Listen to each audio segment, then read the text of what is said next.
tentang hati, ya, maknanya bagaimana hati Nabi SAW, ya. Kalau kita tengok, kita letaklah love, ya. Love ni hati, ya. Baik, ni hati Nabi, ya, Nabi. Baik, malaikat Jibril. Baik, malaikat Jibril telah membelah hati Nabi 4 kali. Baik saudara, ya. Ini soalan dia, mengapa malaikat mesti membelah hati Nabi 4 kali? Soalan dia, mengapa? Mengapa? Baik, kita maklum Nabi SAW, Nabi Muhammad ummi, ya. Apa maksud ummi? Ummi itu berarti Nabi tidak tahu apa-apa. Nabi pada ketika itu tidak tahu tentang kebenaran Islam, ya. Pada zaman jahiliyah, ya, Nabi SAW menjadi pengembala kambing, ya, menjadi orang yang buta huruf, tidak ada ilmu. Maka Muhammad SAW percaya dan yakin ada satu kuasa yang mencipta segala objek, segala binatang ternakan, alam semula jadi ataupun segala berhala yang ada di situ, Lata, Manat dan sebagainya, zaman jahiliyah. Maka pada ketika itu, maka timbullah, ya, persoalan kepada Nabi. Walaupun ummi, Nabi bukan di kalangan golongan yang hartawan, keturunan-keturunan yang kaya raya, tetapi Nabi dilahirkan dalam keadaan ummi, ya, tetapi Nabi mendapat kesedaran. Maka Nabi juga dipercayai memiliki nafsu, ya. Nabi juga sudah pasti memiliki keinginan, ya, ataupun mungkin ada. Kalau kita melihat dari satu aspek, apabila hati kita tidak dibersihkan, dicuci, dibelah, ya, dimurnikan, disucikan, maka kita akan lara, kita akan leka, kita akan melakukan perkara-perkara zina, maksiat, hasad, dengki, iri, hati, khianat, ya. Jadi mengapa nak cuci hati ni? Sebab kita manusia, ya, manusia, di mana manusia ini, kalau kita perasan, manusia kita ada nafsu. Nafsu. Pertamanya nafsu. Yang keduanya, kita ada akal. Baik, saudara, manusia ada nafsu dan akal. Baik, apabila bezanya versus malaikat. Baik, malaikat, ya. Malaikat ini Allah Ta'ala beri apa? Ada akal sahaja.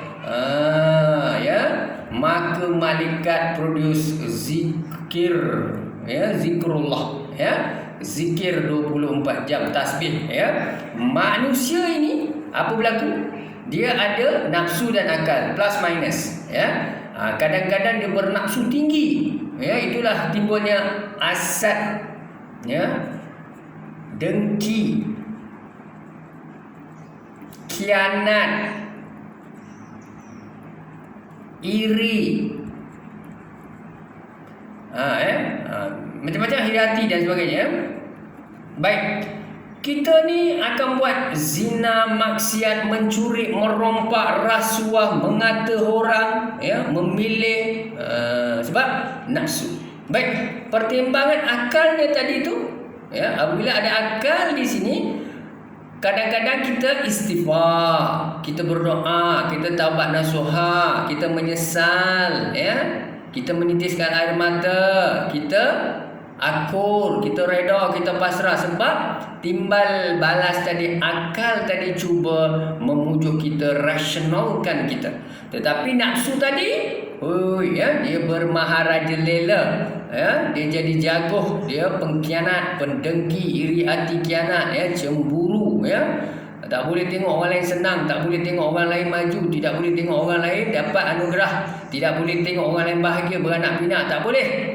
Ya, tak boleh tengok orang lain ada harta, ada rumah, ya, ada rezeki, ada bahagia, ada zuriat, tak boleh, ya. Sebab hasad, dengki, khianat, iri hati ini menguasai, sebab nafsu dia.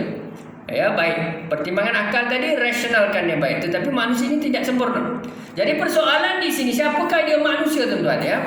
Manusia tadi, ya, kalau dalam Islam, ini cerita Islam, ya, kita letak Islam. Baik, dalam Islam ni kita melihat, ya, manusia dari segi aspek ya, di antara mereka yang ada akidah, ya, akidah atau beriman, ya, versus tidak beriman. Tidak beriman. Baik.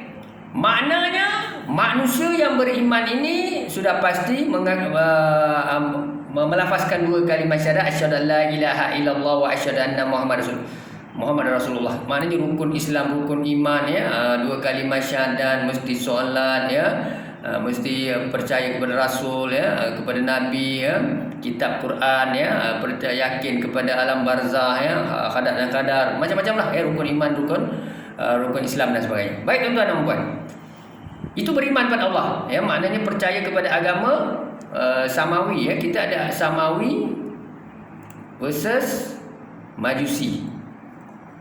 Baik, agama samawi agama langit, majusi ni agama dunia. Itu kita bincang kemudian. Jadi persoalan sekarang ini, manusia kalau kita melihat dari segi akidah dia, dia ada dua lah. Satu yang beriman pada Allah, ya, ya, dan satu lagi tidak beriman kepada agama samawi, agama langit, ya. Yang dahulunya kalau kita sebut kitab Taurat, kitab Injil, dulu sama dengan Al-Quran. Tetapi sekarang kita maklumlah yang mana ada perubahan-perubahan, ya, tidak ada kesamaan, ya, ada pindahan-pindahan dalam Injil, ya, kitab Taurat dan sebagainya. Maka Al-Quran masih kekal. Itu adalah kepercayaan umat Islam, ya. Baik, kita berbalik kepada malaikat zikrullah. Sebab itulah tuan-tuan dan puan, kalau kita tengok mengapa hati Nabi berbalik kepada Nabi, ya, Nabi Muhammad, ya, Nabi Muhammad sallallahu alaihi wasallam, ya. Nabi hatinya dicuci 4 kali, dibelah hatinya dengan air Zam-Zam, ya. Ini air Zam-Zam. Kita tanya kenapa air Zam-Zam, ya, air yang suci, ya. Sebab itu sampai hari ini air Zam-Zam ini dibawa balik, ya, oleh umat Islam yang mengerjakan umrah dan menunaikan haji, ya. Dan mereka membawa balik air Zam-Zam ini, maka dipercayai air ini mempunyai kelebihan zarah-zarahnya ataupun apa sahaja. Air ini hidup, ya tuan-tuan, ya. Itu kepercayaan, ya. Dan air telaga ini ataupun air mata air ini sentiasa mengalir. Jadi hati Nabi ini dicuci. Jadi kita balik pada hati kita, ya. Ini kita, ya. Jadi kita ni macam mana kita dalam, katakan kita dengan rakan di pejabat, rakan pejabat. Kemudian kita dengan keluarga. Kemudian kita dengan rumah tangga lah, suami isteri. Ya. Kemudian kita dengan, katakan kita dengan cukuplah, ya. Saya rasa yang ini sentiasa kita berkomunikasi. Ini bagaimana kita dengan rakan kita di pejabat, ya. Di sini ada tak kita ada elemen hasad, dengki, khianat, iri hati, cemburu, ada tak ada? Baik, ini sama juga, ada tak ada? Ada tak ada? Jadi tuan-tuan dan puan, ya, biasanya kalau kita tengok kenapa kita ada hasad, dengki, khianat, iri hati. Kalau tuan-tuan kata tak ada, alhamdulillah. Maknanya tuan-tuan dah sama dengan malaikat, ya. Sebab malaikat ini dia ada akal sahaja, dia zikrullah. Manusia ni ada nafsu, ya, nafsu. Nafsu versus akal. Jadi memang dia akan macam ni lah, hasad, dengki. Kadang-kadang depan kita baik, bersalam, ya, berpeluk, ya. Tetapi di belakang itu dia mengata, ya, dia mencela kita, ya. Di depan dia kata awak memang layak dapat anugerah ni, awak memang bijak dan sebagainya. Di belakang macam dia bagus, macam dia hebat sangat, ya. Asyik mengambil bos saja. Jadi benda ni biasa. Kenapa kita tak boleh selesai benda ini? Sebab hati kita tidak pernah dicuci. Nak cuci macam mana? Itu malaikat Jibril turun bedah hati Muhammad SAW 4 kali. Hati kita siapa bedah? Tuan tanya, ya, kita lah kena bedah sendiri, ya, istighfar, ya. taubat nasuha, zikrullah, bertasbih pada Allah, ya, minta ampun pada Allah. Bukan mudah. Astaghfirullahalazim alladzi la ilaha illa wal hayyul qayyum wa atubu ilaihi. Astaghfirullahalazim alladzi la ilaha illa wal hayyul qayyum wa atubu ilaihi. Bukan senang, tuan, ya. Istighfar. Nak ampunkan orang, ya, orang-orang yang dengki, hasad, dengki, hati khianat, yang buat kita macam-macam sahabat baik, ya.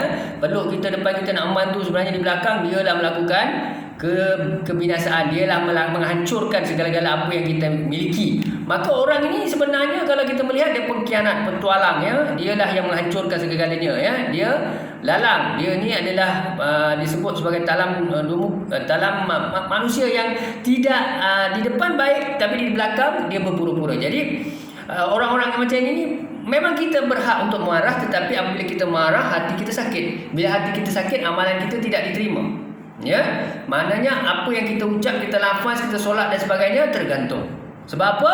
Sebab Allah Ta'ala mahu kita redha. Allah Ta'ala mahu kita sebab tu Allah Maha Penyayang, Maha Pendengar, Maha Pengampun. Kalau Allah Maha Penyayang, Maha Pengampun, Allah Maha menerima taubat, apalah kita ni? Kenapa kita tak boleh maafkan orang? Kenapa kita tak boleh nak maafkan sahabat, ya, jiran dan sebagainya? Sebab hati kita tak bersih. Sebab apa hati kita bersih? Sebab kita ada nafsu dan akal di situ, ya. Jadi nak cuci hati kita macam mana? Ya, Muhammad SAW, iblis, ya tuan-tuan, ya, iblis dia kalau menghampiri Muhammad dia terbakar, ya. Iblis memang tak boleh dekat dengan Muhammad sebab Muhammad ini dilindungi, ya, cahaya nur, ya. Kalau nampak wajah Muhammad daripada jauh pun iblis dah terbakar, itulah para perawi ataupun mereka-mereka yang hukamah ini, ulama-ulama, ya, orang-orang alim dahulu menyatakan Muhammad SAW ini kalau kita melihat cahaya, ya, wajah beliau, ya, baginda SAW, ya. Baik, sebab itulah kelebihan. Kemudian dia dalam keluarga.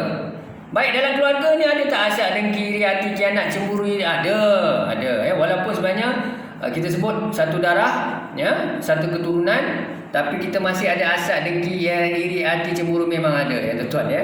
Benda ni bukan barulah. Lagi-lagi kalau harta pusaka. Ini kalau kita nak bagi penerangan harta pusaka, ya. Harta pusaka. Ya, dahulu, ya tuan-tuan, ya, kalau kita umur di antara 5 hingga mungkin 16 tahun, ya, kita memang akrab. Tapi bila usia kita dah menjangkau 25 hingga 50-an, masa itulah perang, ya, timbul perang dalam perebutan harta pusaka, rebut, ya.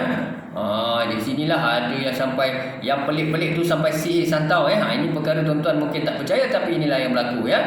Sampai fitnah memfitnah dan sebagainya dalam keluarga, ya. Kadang-kadang kita juga melihat bagaimanakah hati ibu dan ayah. Ini kalau kita jadi ibu ayah, kita kena fahamlah tuan-tuan, kita ada anak. Kalau anak 7 orang, 7 anak itu kena jaga seadilnya. Jadi yang 7 anak ni jangan lupa pula jaga, besok mak ayah dah tua, dah berumur dan sebagainya, kita kena membalas jasa baik ibu ayah dengan kasih sayang dan berikan sedikit apa yang patut kita beri, kita bagilah, ya. Macam itulah ibu ayah sama juga, dia tak boleh pentingkan anak 1, anak 2, anak 3, anak 4 ataupun anak manja, ya, anak bongsu, tak boleh. Dia kena bersifat adil kepada semua, ya. Kalau kita tak dapat ni, janganlah kita marah mak ayah kita perang, kita dendam, tak boleh, ya.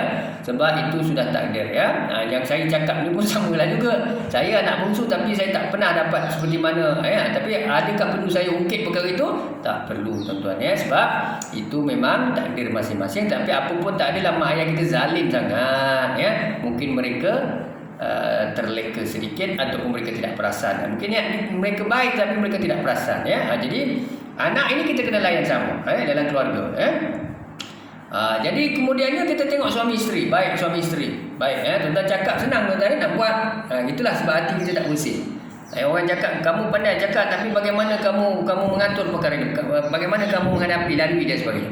Bukan mudah, tuan-tuan, ya. Orang boleh mengajar, ya, seorang profesor, ya, profesor, ukamah, ya, ataupun perawi, ataupun disebut sarjana, ya. Orang-orang ini, ya, motivator, pakar motivasi, semua ni boleh bercakap, tuan-tuan, ya. Dia boleh berceramah, bercakap, belum tahu dia mampu buat. Sebab apa? Orang yang bercakap, orang yang belajar ini, ilmunya ada. Dia ada ilmu. Amali? Amali tanda soal. Boleh buat ke? Bukan semua boleh buat. Sebab tu kalau tuan-tuan tengok, kalau dia jadi ustaz, dia jadi pencarah, dia jadi guru, dia jadi cikgu, dia jadi polis, dia jadi tentera, dia jadi apa pun, belum tahu dia boleh tolak rasuah. Rasuah. Okey. Kenapa tak boleh tuan-tuan? Sebab balik kepada hati. Balik pada hati, dia ada apa? Manusia ada nafsu plus akal. Jadi jangan perasanlah, walaupun kita polis, tentera, cikgu, perdana menteri, presiden, ahli politik, ahli parlimen, orang Islam, solat 5 waktu tetapi korap, salah guna kuasa, hasad dengki, iri hati, khianat, cantas menyantas, fitnah sebagainya. Sebab apa? Sebab manusia ada nafsu dan akal. Macam mana kita nak hilangkan semua ni? Macam Baik. Macam mana? Termasuk yang cakap ni tuan-tuan. Baik, kita kena ada akal. Utamakan akal. Nafsu mesti ada, jangan tak ada nafsu nafsu makan, nafsu-nafsukan. Kena ada juga lah, tapi kawal. Dia ada mekanisme kawalan Baik. Maknanya kita fikir dulu. Kita kawal nafsu kita. Sentiasa use your brain. Jadi kadang-kadang dekat sini lagi satu, kenapa manusia ni baik? Warak, ulama. Ulama ni. Tuan-tuan cerita ulama, guru, cikgu, frontliner. Semua ni, kenapa mereka ni korup tuan-tuan? Kenapa mereka melakukan rasuah, salah guna kuasa dan sebagainya? Sebab mereka tidak gagal. Mereka ni manusia biasa yang tidak dapat kawal libido. Yang tadi ni kita cerita pasal agama. Sekarang kita pergi pada Sigmund Freud, dia sebut libido. Libido dia ada id, ego, super ego. Baik. Super ego. Tuan-tuan tengok, id, ego, super ego. Id ini adalah bila kita nak dengki dengan orang, kalau katakan kita nak dengki orang, itu adalah nafsu yang cakap, alah kau mengata je, kau cakap je, kau kutuk je, kau jerit je, kau sumpah je dia. Ini adalah perasaan yang mendorong dia suruh buat. Dalam hati kita dan diri kita, dia ada satu bisikan, buat, dengki, pukul, fitnah. Dekat sini ego, dia kata buat, jangan. Taubat, buat, orang tak nampak. Pukul. Kuasa kau, jangan. So dia pertimbangan. Ego ni sebenarnya dia antara mau buat tak mau, Nak ke tak nak. Super ego apa? Super ego lah benteng iman yang kuat, iaitu menghalang kita melakukan perkara yang tidak baik. Jangan buat, Allah lanat, jangan buat perkara tak baik, rasuah, pendapatan itu tidak halal, jangan bagi makan anak isteri, benda tu haram, berdosa besar, mak ayah kamu tak pernah ajar benda tu, jangan buat, jangan sapu haram pada muka mak ayah. So super ego. So dalam diri manusia ni tuan-tuan, ustaz, pensyarah, guru, polis, tentera, cikgu, perdana menteri, semua ni ada libido. Dalam diri saya pun ada lah. Jadi dalam diri kita ada satu elemen libido. Dia ada 3 cabang, id, ego, super ego. Sebab tu boleh tak tuan-tuan percaya saya? Soalannya, boleh tak saya percaya tuan-tuan dan puan-puan? Soalan dia, adakah kita boleh percaya orang lain? Jawapan dia tidak boleh. Astaghfirullahalazim. Apa nak jadi ni? Kenapa tak percaya orang ni? Sebab libido. Jahil lah kita, kata orang sekarang, bodoh lah kita kalau kita percaya orang lain. Sebab manusia itu ada libido. Apa dia punya elemen? Ingat tak? Ego. Dan ketiga adalah super ego. Dan dalam Islam, manusia ada nafsu versus akal. Boleh percaya manusia tak? Bodohlah kita percaya manusia. Sebab dia ada nafsu. Boleh percaya Nabi tak? Nabi boleh percaya? Nabi boleh percaya? Boleh dah. Sebab apa?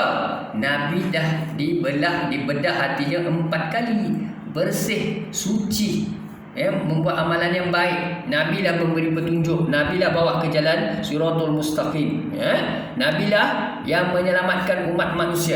Ini orang Islam dia percaya. Jadi keyakinan, bila kita jadi orang Islam, wajib percaya kepada Nabi dan Rasul, kepada Allah, hari kiamat dan sebagainya. Jadi sebab itu tuan-tuan dan puan-puan, saya selalu bertanya pada diri saya, kadang-kadang bila saya melihat hati kita ni, dia memang tak ada pustah, pustah. Kenapa? Kalau ada rumah besar ni, kita nak besar ini. Kalau dah ada besar ni, kita nak besar ini. Kalau kita ada kereta besar ni, kita nak besar ini. Lepas tu kita dah ada besar ni kereta, kita nak besar ini lagi. Maknanya hati kita, nafsu kita tadi, dia tidak ada titik berhenti. Dalam apa pun sama, dalam bisnes, dalam kejayaan, dalam cari harta, dalam cari isteri. Ini cerita pasal isteri. Baik. Tuan-tuan dan puan-puan, ada orang isteri 2. Tuan-tuan tanya dia, tuan-tuan takut tuan-tuan lupa, balik rumah tengok berapa isteri, takut lupa. Kadang-kadang isteri tuan-tuan 1, kadang-kadang isteri tuan-tuan 3, dan sudah tetap isteri tuan-tuan 4. Sudah tetap 4. Maksudnya isteri maksimum boleh 4 lah. Kalau nak 5 boleh. Ceraikan seorang, jadi 4 balik. Baik saudara, apa yang saya cuba sampaikan di sini, kenapa isteri mesti 2? Soalannya kenapa isteri mesti 3? Soalan mesti tak kira ada ustaz ke, dia ulama ke, dia pensyarah ke, dia guru ke, dia polis ke, tentera ke, siapa ke, kenapa isteri mesti 2? Walaupun dalam Islam dia kata perkara itu adalah mengikut orang yang mampu, orang yang wara, orang yang baik, orang yang mampu, orang yang adil dan sebagainya. Dia memanglah tak mampu. Dia tak mampu ni, gaji tak cukup, tapi nafsu dia, ingat tak nafsu tadi? Nafsu dia melebihi kepada orang yang gajinya 1 juta sebulan. Ada ke orang gaji juta? Ada, ramai yang nak jadi ahli parlimen Andun ni memang gaji dia tinggi lah, beratus ribu, beratus ribu, CEO bank dan sebagainya, gaji sebulan 700,000, 600,000, tapi nafsu dia mengalahkan KL Tower. Jadi bila KL Tower, dia takut zina, dia tak boleh kawal dah. Jadi bila dia tak boleh kawal, walaupun dia tak mampu, itu sebab dia nak, itulah orang perempuan kadang sebut, kalau dah tak mampu, buat cara tak mampu. Kenapa pula dah tak mampu? Nafsu dia, nafsu gajah. Kenapa? Sebab dia takut zina. Sebab itulah dia cari yang melulu, walaupun dia tak mampu, dia kahwinlah juga. Tapi ramai dalam kes ini. Ada juga ulama ustaz. Ini kita cerita ustaz. Baik, orang baik-baik ini, orang baik-baik, orang yang menunjuk jalan yang baik kepada kita. Baik, ustaz memang ceramah, alhamdulillah kita dengar pun memang Allah Akbar, ustaz menunjuk jalan kepada kita dan sebagainya. Memang kita perlulah mendekatkan diri dengan ustaz dan ulama ni. Tetapi kadang-kadang ustaz ada isteri 2, ada 3 dan ada 4, kadang-kadang ada 1 saja. Kenapa? Samalah juga ustaz adalah manusia biasa yang ada nafsu dan akal. Walaupun ustaz kata dalam syarah itu, apabila ustaz berceramah, ibu ayah dan sebagainya yang melamar ustaz tu, ustaz saya tahu ustaz dah kahwin, saya nak bagi anak saya, ustaz kahwinlah anak saya rasa bahagia kalau dapat ustaz sebagai menantu. Ni ada ulama-ulama kita di Malaysia, ada juga lah 1-2 orang yang menyatakan begitu. Adakah saya mengata mereka? Tidak, sebab itu adalah pilihan orang yang dengan ceramah tadi, dia tertarik dengan ustaz ni, dia sampai jumpa ustaz tu, dia nak bagi anak dara dia pada ustaz tu. Ada kes berlaku, sebab apa? Sebab dia yakin. Jadi ustaz tu tolak tak tolak, ustaz terima, sebab saya dengar ni daripada ceramah ustaz tu, ustaz pernah berceramah, saya tak sebut siapa tuan-tuan, sebab kita kalau mengata orang, kita pun tak betul. Jadi bagi saya, adakah saya mengata ustaz? Tidak. Itu saya kata rezeki dia lah, dia dah kahwin 2 isteri, 3 isteri terpulang, tapi ustaz ada nafsu tak? Ada. Manusia biasa. Cikgu ada nafsu? Ada. Polis ada nafsu, tentera ada nafsu. Jadi dari segi perkahwinan, dari segi kewangan, dari segi pelbagai isu, yang perlu kita selesaikan di sini adalah isu hati. Jadi manusia ni takkan sempurna. Tuan-tuan tak boleh percaya. Jadi tuan-tuan tanya saya, nak percaya siapa? Nak percaya siapa? Nak percaya siapa? Allah. Sahaja. Abang, saya percaya abang sampai hati abang kata tak akan kahwin lagi. Selepas 3 tahun abang kahwin kali kedua. Kenapa abang buat macam ni? Saya dah abdikan diri saya pada abang. Kenapa abang sanggup? Sebab manusia ada nafsu plus akal, ya. Daripada di zina baiklah dikahwin. Tapi boleh tak kita percaya Allah? Kenapa percaya Allah? Allah kata, hidup dan mati kamu aku yang tentukan. Jadi janji Allah tak lewat 1 saat atau 1 minit, 1 jam, 1 hari, ya. Sebab itu percaya siapa? Allah, ya. Yang kedua, siapa kita nak percaya? Diri kita, ya. Kenapa percaya diri? Kalau kita tak percaya diri, kita serah diri pada orang. Itu yang merompak harta kita, meragut dan sebagainya, kehormatan kita, berlaku kes rogol, kes zina dan sebagainya, sebab kita serah diri. Bila kita tak sayang diri, kita tak percaya diri, maka kita serah diri kita pada orang kedua, ketiga, keempat, maka mereka ambil peluang. Sebab tu kita kena sayang diri, sendiri dan percaya Allah. Jadi kita tak boleh percaya ibu, ayah, abang, akak. Memanglah kena percaya, tetapi mereka ada nafsu plus akal. Jadi mereka manusia biasa, mereka ada khilaf. Ya, kadang-kadang mereka lebihkan ini, kurangkan itu, ya. Begitu je lah perkara-perkara ini. Jadi kita jangan salahkan siapa, jangan pandang rendah, ya. Kita kena hormat semua ibu ayah kita kerana mereka berjasa kepada kita. Mereka lah yang membentuk kita, membesarkan kita, ya.